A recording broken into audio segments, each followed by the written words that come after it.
नमस्कार, मी श्वेता. महाराष्ट्राचे महान निर्णय या विशेष कार्यक्रमात तुमचं मनपूर्वक स्वागत. सुरुवातीला पाहूयात एक महत्त्वाची बातमी. मुख्यमंत्री देवेंद्र फडणवीस यांनी राज्याच्या खरीप हंगामाच्या पूर्वतयारीची बैठक घेतली. यंदाचा खरीप हंगाम आव्हानात्मक असेल असं मुख्यमंत्री फडणवीस म्हणाले. मुख्यमंत्र्यांनी शेतकरी कर्जमाफी संदर्भात सर्व बँकांसोबत चर्चा केली. शेतकऱ्यांकडे सिबिल मागू नका असा महत्त्वाचा आदेश मुख्यमंत्री फडणवीसांनी बँकांना दिलाय. 30 जूनपूर्वी शेतकऱ्यांची कर्जमाफी करणार असल्याचा पुनरुच्चार फडणवीसांनी केलाय. 30 जूनपूर्वी कर्जमाफी करतोय, त्याच्यामुळे पुढच्या हंगामाकरता आपले शेतकरी पात्र असणार आहेत. आज बँकांना हे देखील सांगितलं की एकदा आम्ही यादी अप्रूव्ह केली की त्याच्यानंतर आमचे पैसे जमा झाले नाही तरी तुम्ही त्यांना कर्ज द्या, कारण आमचे पैसे जमा होणारच आहेत आणि आमच्या पैसे जमा व्हायला विलंब झाला तर तुम्हाला व्याज मिळतं. तर तेही त्यांनी मान्य केलं आहे, त्यामुळे तो प्रश्न येणार नाही.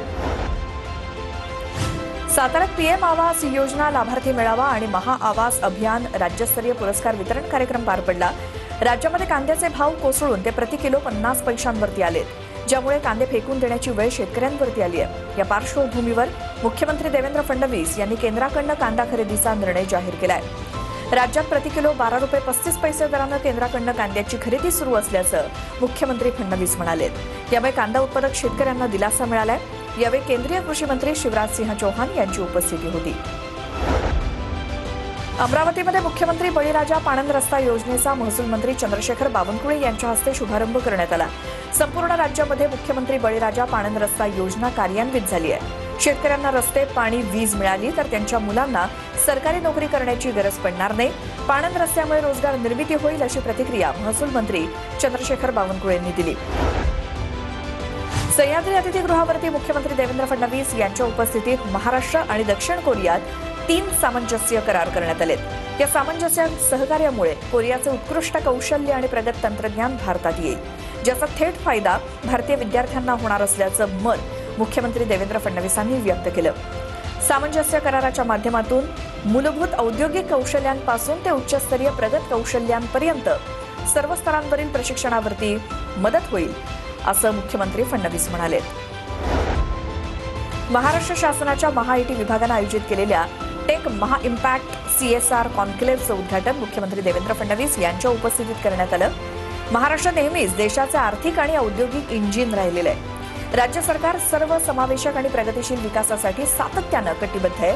तंत्रज्ञान, नवउपक्रम आणि CSRच्या माध्यमातून समाजाचं सक्षमीकरण ही संकल्पना राज्याच्या विकास धोरणाचं एक मूलभूत तत्व आहे, अशी प्रतिक्रिया उपमुख्यमंत्री सुनेत्रा पवारांनी दिली.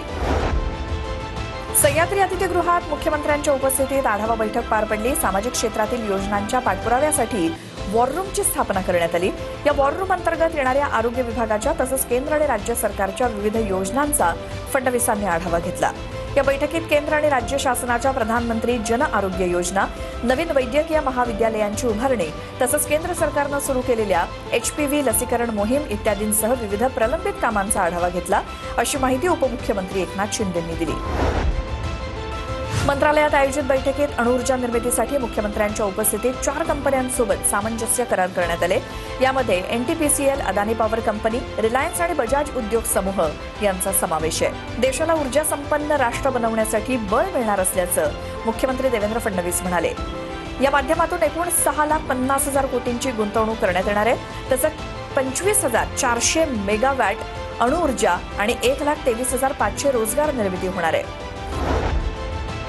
पुणे महानगरपालिकेच्या वतीनं छत्रपती संभाजी महाराज उद्यानात उभारलेल्या शंभूराजांच्या पूर्णाकृती शिल्पाचं मुख्यमंत्री फडणवीसांच्या हस्ते अनावरण करण्यात आलं.